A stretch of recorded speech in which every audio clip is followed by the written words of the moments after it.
Hello, so this is a quick tutorial on how to use Adobe Lightroom on your iPad.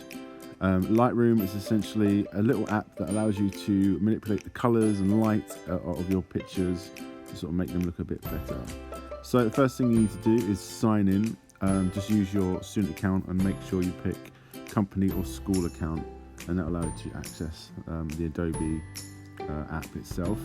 So once you're in, there's a little button at the bottom. There's a little landscape with a plus. You just want to add from your camera roll, and then you can start adding in your photos from there. So there's loads of features to play around with on this app. The first thing I'm going to look at is the crop feature. So that allows you to sort of crop your image to make sure you're getting rid of any of that sort of dead space.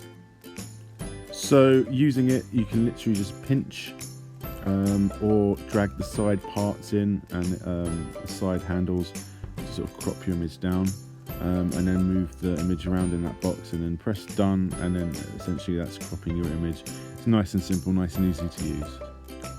So next up is the sort of settings to play around with the image, which is at the top right. So the first one's light. You can play around with the exposure, darken it, lighten it if you need to. Then contrast. Highlights brings out all the sort of the light colours.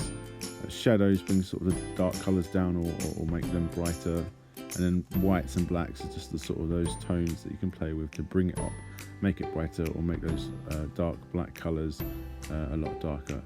Next up is colour. Again, yeah, you can play around with the temperature. If it's a bit too blue, you can make it a bit more orange and sort of play around with that to get a different feel. And then you've got the tint, which I don't really use that much, but you can play around with that if you wish. And then you've got vibrance and saturation, which is bringing out those colours if you really want a vibrant picture, or if you want to sort of take away those colours.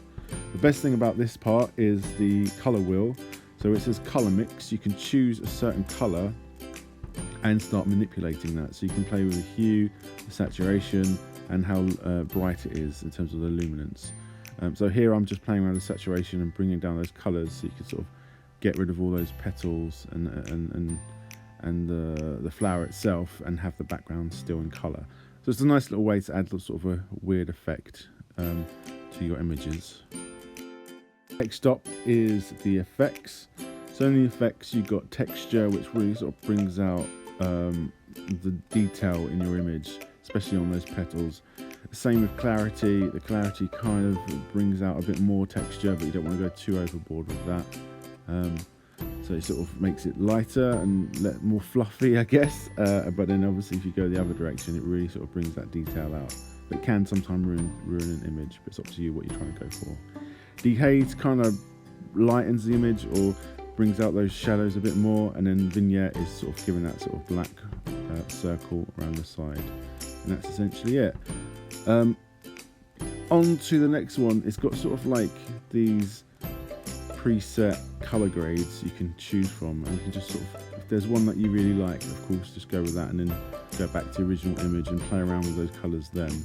So this is kind of like your standard kind of, I'm going to go with this look and then change it later, or if you just like the look as it is, by all means keep it like that.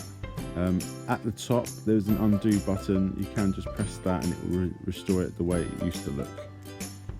Last thing is exporting your picture. So you just click on the little share button, and then you want to just share to, and you can stick it straight onto Shobi or anything like that. So that ends the video. I'll speak to you soon. I can't wait to see what kind of pictures you make.